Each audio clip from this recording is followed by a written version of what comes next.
আজ আমি তোমাদের সঙ্গে শেয়ার করব বেসিক টু অ্যাডভান্স কলকা ক্লাসের ডে 2। এই ক্লাসে আমি তোমাদের শেখাবো কিভাবে সহজ পদ্ধতিতে তোমরা কমা কলকাগুলো আঁকতে পারবে।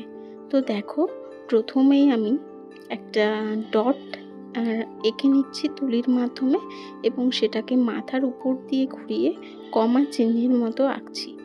দেখো, আমি পরপর অনেকগুলো এই কমা কলকা এঁকেছি। তোমরা ভালো করে ভিডিওটা দেখলেই বুঝতে পারবে কিভাবে আঁকবে। তো এই কমা কলকায় আমাদের টিপের চারপাশে ঘুরিয়ে নানাভাবে তোমাদের কলকার ডিজাইন করতে হবে। সেই কারণেই দেখো আমি অনেকভাবে ঘুরিয়ে আঁকার চেষ্টা করেছি, যেভাবে আমরা টিপের চারপাশে এই কমা কলকাগুলো দিয়ে থাকি। এটা উল্টো মুখ করে।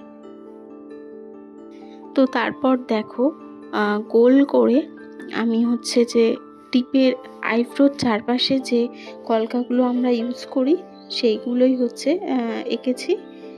তোমরা ভিডিওটা ভালো করে লক্ষ্য করলে দেখতে পারবে।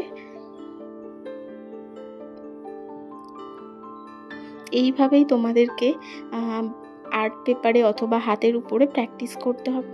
তারপর এই স্ট্রোকগুলো খুব ভালো করে প্র্যাকটিস করা হলে তোমরা যে কোনোভাবেই কলকা আঁকতে পারবে।